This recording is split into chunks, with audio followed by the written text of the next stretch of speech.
gobernadora electa por Proyecto Dignidad, a Lizy Burgos, representante electa por Proyecto Dignidad, y las chicas no han juramentado todavía su cargo, pero ya están en la candela porque están trabajando.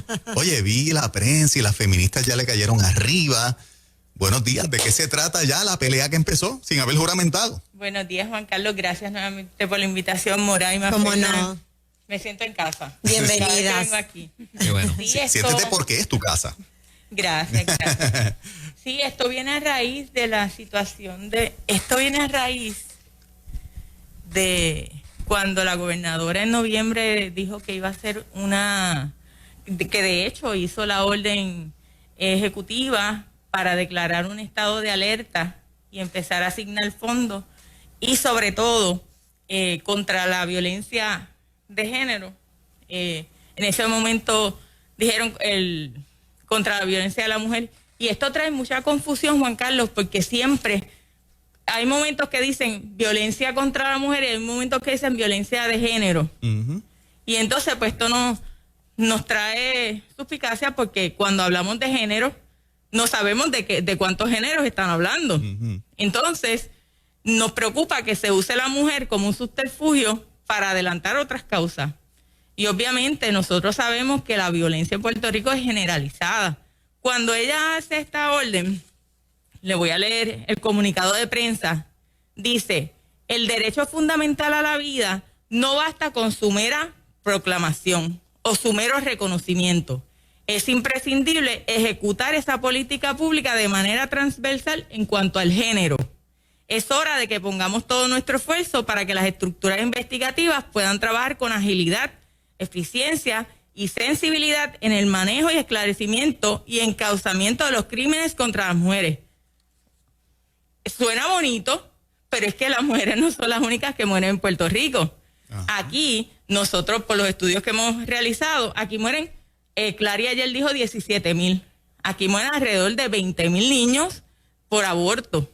Eso hay que trabajarlo. Esa es la violencia más fuerte que puede recibir un ser humano. Ser arrancado del vientre de una madre. Uh-huh. Eso hay que trabajarlo.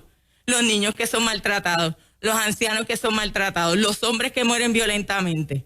Pues nuestros reclamos, como unido a la senadora, es que se atiendan estos problemas de la misma forma que a las mujeres. Ustedes le cursaron una carta pidiéndole al gobernador electo una reunión. Sí, nosotros le enviamos una carta donde le planteamos precisamente que ese estado de emergencia que él anunció que va a declarar tan pronto juramente, uh-huh, pues que sea un estado de emergencia por la violencia generalizada, es decir, que comprenda y que abarque la violencia tanto contra las mujeres como la violencia contra los hombres. ¿Por qué? Por lo que Lizy está diciendo, en Puerto Rico todos sufrimos indistintamente del sexo los ataques de la violencia y también indistintamente de la edad que se tenga. O sea, hay que mirar las estadísticas, porque sin estadísticas realmente nos quedamos solamente en el discurso. Así que hay que ver los números. ¿Qué nos dicen los números? Hasta el 30 de septiembre de este año, que son las estadísticas oficiales, que están desglosadas por tipos de crímenes, habían 29 asesinatos de mujeres, 333 asesinatos de hombres. De los asesinatos de mujeres, 9 eran catalogados como asesinatos, ¿verdad?, por relaciones de pareja. Habían 9 asesinatos de mujeres en situaciones de rencilla, de pelea. Habían 4 asesinatos de mujeres por razones de droga. 78 asesinatos de hombres por razón de rencilla. 159 asesinatos de hombres por razón de droga, etcétera. O sea, que estamos aquí hablando de números que hablan por sí solos. Estamos hablando también de más de 6,000 querellas de violencia contra los ancianos, por maltrato de ancianos, de envejecientes, más de 4,000 querellas por violencia doméstica, que también es un asunto importante porque no se está negando esa realidad. Más de miles también de querellas contra los menores. ¿Qué queremos decir? Mire, aquí hay un sector que es muy vocal y que ha sido el que principalmente ha estado reclamando que se declara un estado de emergencia por el tema exclusivo de la violencia contra la mujer, que son los sectores feministas de género y también los sectores políticos de izquierda. Y nos tenemos que plantear y hacernos esta pregunta y esta reflexión. Estos sectores se han autoproclamado ser los portaestandartes del discurso de la equidad, de la lucha por la equidad. Correcto. ¿Y qué nos dicen constantemente en los medios? Que la mujer y el hombre son iguales, que tienen una misma dignidad, que tienen que tener los mismos derechos. Pero nosotros creemos en eso. Y obviamente, siendo coherentes con ese reclamo de equidad, le estamos pidiendo al gobernador que entonces, cuando vaya a atender el tema de la violencia, no privilegie a las mujeres sobre los hombres. Y fíjense qué contradicción, que las que son las que están diciendo que ellas creen en la lucha por la equidad, que se autoproclaman las portaestandartes, ahora le están pidiendo al gobierno, a quienes en sus consignas, cuando cantan en las marchas, se pasan diciendo que el Estado es el opresor, el macho violador, ahora le piden a ese gobierno, para servirse de él, que privilegia a las mujeres sobre los hombres, y no puede haber un discurso más inequitativo. Exacto. Pues estas son las cosas que el país tiene que ver, porque nuestros discursos tienen que ir acompañados de acciones que sean coherentes. Para todos. Para todos, para todos. Entonces me llama la atención que sean estos mismos sectores los que ahora busquen la manera de justificar lo que están haciendo cuando no se puede justificar. Aquí o afirmamos las dos vías, o entonces sencillamente aquí hay un discurso que parte de una desigualdad. Y eso hay que decirlo. Y cuando decimos hay que atender tanto la violencia contra los hombres como la violencia contra las mujeres, no estamos invisibilizando ningún problema. Todo lo contrario, estamos visibilizándolos a todos. Exacto. Tampoco estamos diciendo, como algunos han planteado, que me parece un absurdo, que nosotros queremos que todos los tipos de violencia los traten igual. Nosotros no estamos diciendo eso. Estamos diciendo, vamos a identificar las diferentes manifestaciones de la violencia, los diferentes tipos de víctimas, para, de acuerdo a sus particularidades, poder desarrollar un plan de gobierno que atienda esta multiplicidad de causas. Exactamente. ¿Qué hace falta para que el pueblo se instruya, y me incluyo, ¿verdad?, como parte del pueblo, de estas estadísticas que ustedes están hablando, que hay algunas que yo estoy escuchando por primera vez, me confieso, porque no salen a los medios como salen otras? Sí, no siempre las estadísticas están actualizadas.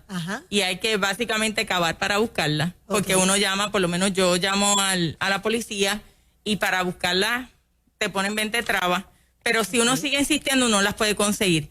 Lo que nos preocupa de esto son dos cosas: que las que están reclamando no un cese a la violencia son las personas que han vandalizado en el Viejo San Juan, que vandalizaron la Procuradora de la Mujer, que son los sectores más violentos aquí en la sociedad. Y lo más importante que nos preocupa es que se quiera erradicar la violencia bajo el vehículo de la ideología de género, que ya está la carta que se le envió a los maestros el 1 de diciembre para que cojan unos talleres. Esto va en contra de su libertad de conciencia, de su libertad de religión, porque el que quiera creer en la ideología, no nos oponemos, pero que no se implante a una imposición. Entonces los maestros ya están siendo básicamente obligados a tomar estos talleres. Hay una impresión todavía en una parte importante del pueblo, por lo que yo percibo, les pregunto, que todavía se cuestionan por qué nos oponemos a la ideología de género, porque interpretan que no es educación de sexualizar a los niños, interpretan que es equidad entre un hombre y una mujer. Y como ese aspecto, todos estamos de acuerdo en que el hombre y la mujer tienen los mismos derechos y hay que tratarlo de la misma manera, en términos de oportunidades y de respeto. La gente no logra entender que la oposición a la ideología de género es por la agenda de sexualizarlos desde los primeros grados. Y es por la agenda ideológica, Juan Carlos, porque realmente han sido muy efectivos quienes promueven esta ideología realmente en confundir. Y yo siempre trato de, cuando hablo de este tema y tengo la oportunidad de explicarlo, establecer la diferencia entre la meta de la equidad, en la que yo quiero pensar que la gran mayoría de nosotros, ¿verdad?, creemos en ella, del vehículo de la ideología de género que algunos pretenden imponer para llegar a esa meta. O sea, una cosa es la meta y otra cosa es el vehículo en el que usted se quiere montar para llegar a esa meta. Entonces uno se tiene que preguntar, ¿y a mí me pueden obligar a montarme en ese vehículo? Y si no me quiero montar, ¿qué es lo que pasa aquí? Bueno, pues lo que está pasando ahora mismo es que se quiere obligar a todo el mundo a decir, no, usted se tiene que montar aquí en el vehículo de la ideología de género porque esa es la única forma para llegar a la meta de la equidad. ¿Y qué es lo que nos dice ese vehículo? Mira, es un vehículo ideológico, ¿verdad? Que plantea, y lo voy a súper resumir, que los seres humanos no nacen ni hombres ni mujeres y que su identidad sexual depende únicamente, esa palabra es importante, depende únicamente de lo que usted perciba ser. O sea, que su autopercepción determina. Es el criterio que rige su identidad sexual. Entonces uno dice, bueno, yo no tengo, Juan Carlos, como dijo Lizzy, yo no tengo ningún problema en que usted quiera creer que esto es así, pero no me impongo a mí creer en esto. Exacto. Y sobre ese planteamiento ideológico, y a esto hay que añadirle el presupuesto ideológico de que existe una relación de conflicto entre los hombres y las mujeres, porque donde el hombre siempre es el opresor y la mujer siempre es la víctima, es que se monta todo el paradigma de la ideología o perspectiva de género, como le llaman aquí.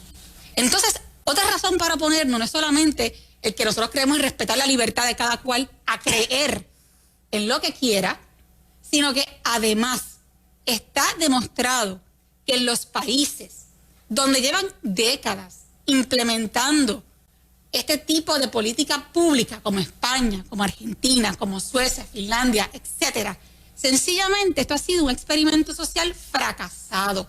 No ha resultado en absolutamente nada positivo, no se ha reducido la violencia contra la mujer, incluso ha aumentado en algunos de estos lugares, y nos tenemos que preguntar como sociedad cuál es la insistencia de importar un proyecto ideológico que ha fracasado y traerlo a Puerto Rico. ¿Por qué esa insistencia? Yo no he visto aquí y he preguntado que si alguien me pueda proveer algún ejemplo del éxito del proyecto de la ideología de género en algún país. La pregunta de los 64,000 chavitos sería, ¿cuánto de esto que se está hablando aquí el gobernador electo Pierluisi lo comprende? Bueno, pues una de nuestras, ¿verdad?, de nuestras solicitudes que acompañamos, ¿verdad?, junto a la carta, fue poder dialogar con él. Nosotros nos mostramos en la disposición de querer entablar un diálogo. Ya se ha establecido comunicación con su equipo de trabajo. ¿Y qué se percibe? Y estamos, se supone, ¿no?, según las conversaciones, que nos recibirán para poder dialogar sobre este tema y nosotros poder exponer estos planteamientos. Yo no conozco realmente cuánto conoce el gobernador electo sobre este tema, pero obviamente a la luz de los nombramientos que ha hecho, particularmente para la Secretaría de Educación y también de Familia, de personas que ya abiertamente han dicho que favorecen la educación con perspectiva de género, que es ideología de género, pues tenemos entonces que preguntarnos, ¿no?, hacia qué dirección quiere caminar el gobernador electo. Yo espero que nos dé la oportunidad de conversar sobre este tema para entonces, ¿verdad?, poder observar sus decisiones. Exactamente, y una de las cosas que yo nunca he escuchado, y estoy segura, senadora, que usted tampoco, es cuando no se habla del daño que esto le causa a los niños. Ya el Colegio Americano de Pediatras ha hecho una serie de comunicados donde dice el daño terrible que la ideología de género causa en los niños, la confusión que trae. Y eso es una de las cosas que nosotros tenemos en nuestra plataforma, proteger la inocencia de nuestros niños. Y sabemos que la ideología de género es peligrosa y por eso nosotros queremos llevar este mensaje, porque vamos a ser realistas, vamos a buscar base científica, vamos a ayudar a las mujeres. Entendemos que es un problema. Yo soy sobreviviente de violencia doméstica y es algo terrible, pero a mí precisamente lo que me sacó de ese ciclo fue precisamente mi instinto maternal, que es el que le quieren quitar a las mujeres. Eso fue lo que a mí me salvó, porque cuando yo tuve mi hija y en un episodio de violencia vi a mi hija de 1 año y medio asustada, a mí se me cayeron la venda de los ojos. Yo digo que yo estoy en esta relación que llevaba 7 años. Eso fue así. Ahí yo desperté y salí.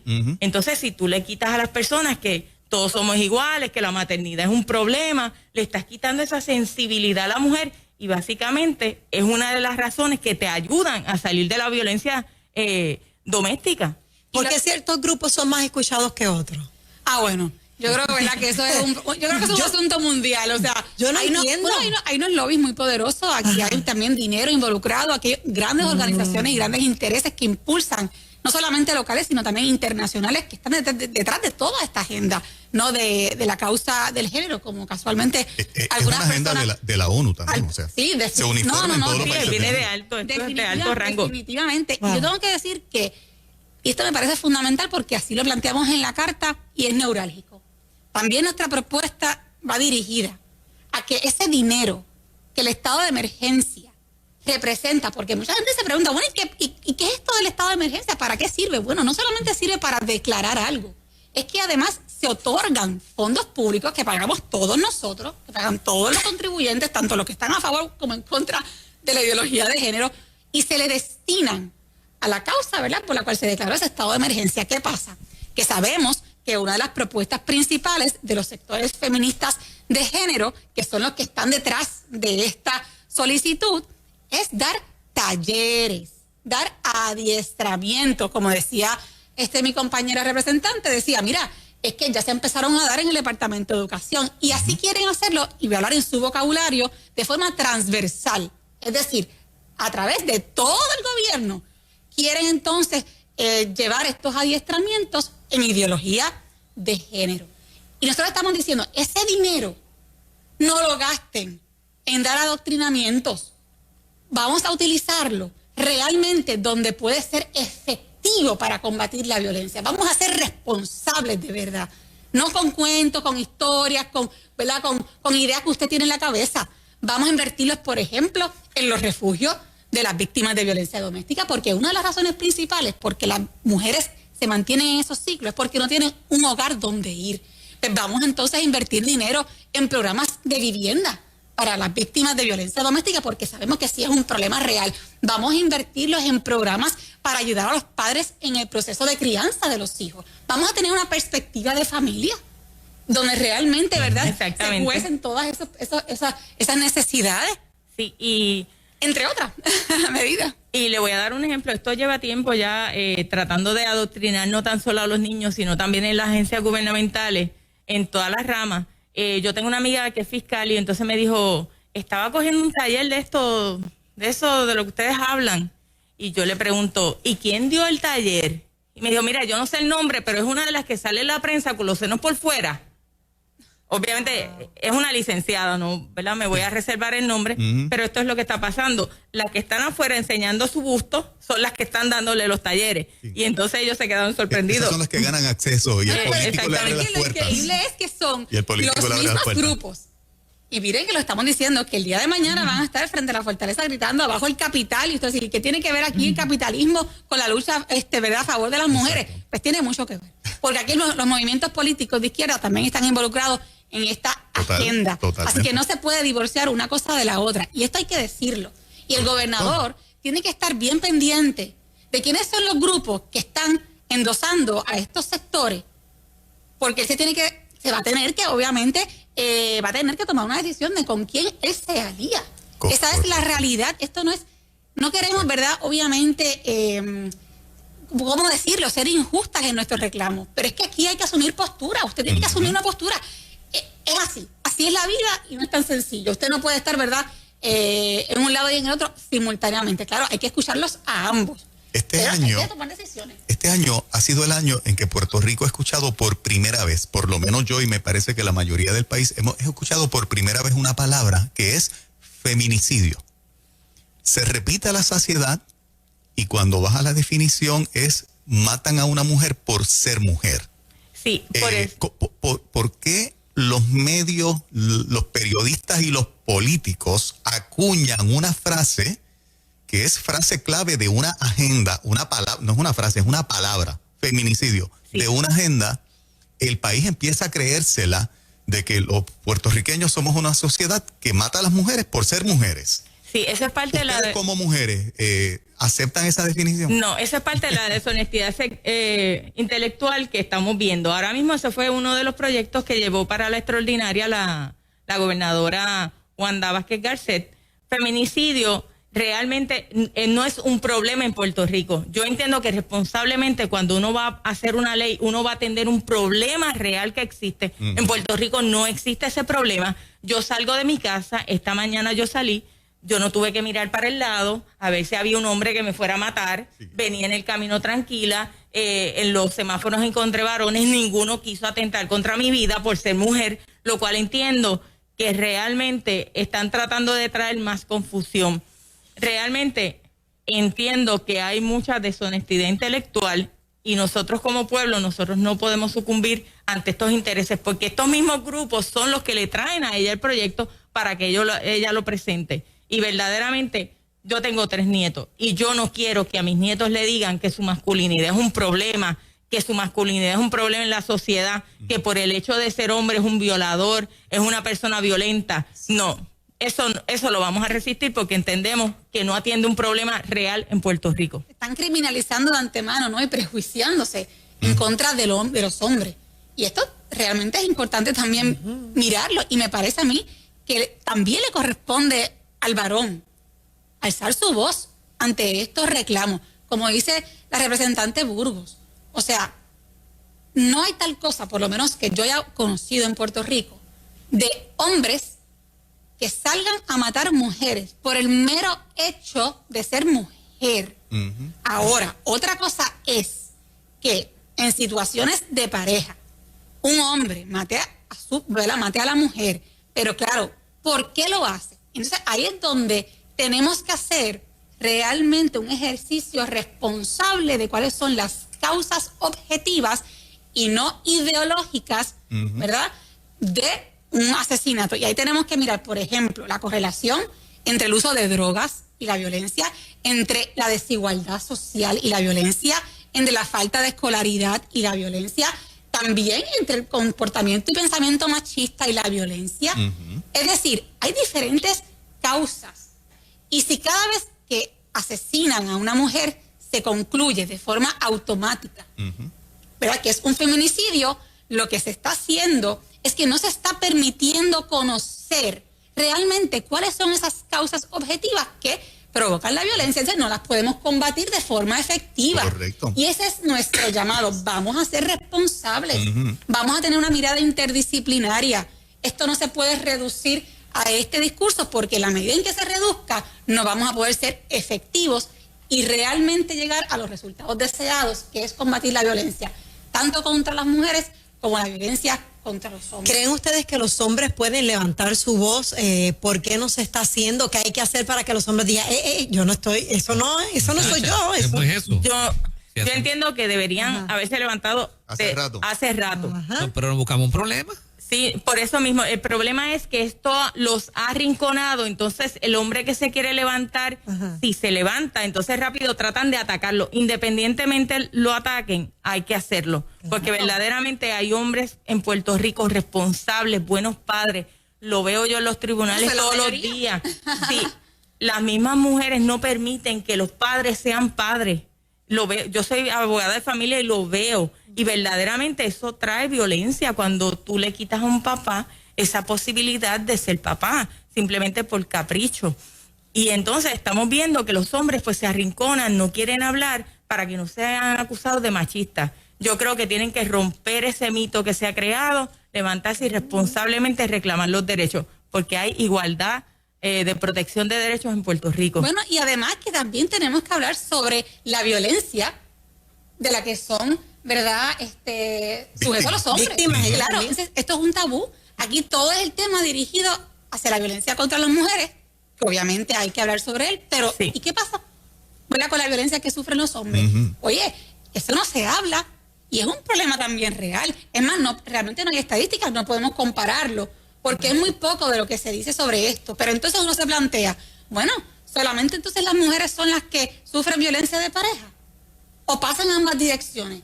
Aquí han habido noticias recientes de mujeres, ¿verdad?, que también han sido violentas contra los hombres, y esto también hay que hablarlo. Es decir, claro. Vamos a hablar de las dos vertientes de este tipo de violencia entre parejas. Vamos a hacer una pausa para nuestros auspiciadores. Regreso con una pregunta que la voy a plantear ahora, una opinión de ustedes, para que el público tenga oportunidad de interactuar con ustedes y plantearles sus preguntas también. Y es las expresiones de la señora presidenta del Supremo de Puerto Rico, Maite Oronoz. Ella dijo en una entrevista que, el entre líneas como yo lo entiendo, ¿verdad?, ella dijo que el hombre está en una conducta de crimen de manera permanente y por estar en el mundo del crimen y de la droga se busca la muerte. Distinto a la mujer. Ella usa ese ejemplo, lo estoy parafraseando, para establecer, al hombre lo matan porque busca que lo maten. la mujer es víctima porque está en una relación que ahí es que un hombre la mata. Obviamente minimizando el valor de la vida humana en el caso de los varones. Inclusive, cuando habla de la salida de su colega del Supremo, ¿verdad? Anabel Rodríguez, le sugiere a la gobernadora que nombre a una mujer y que nombre a una mujer con un pensamiento de ideología de género. O sea, fue brava. Fue bien brava en esa entrevista de radio que yo escuché. Me gustaría los comentarios de ustedes después de esta pausa de nuestros auspiciadores. Nadie se vaya.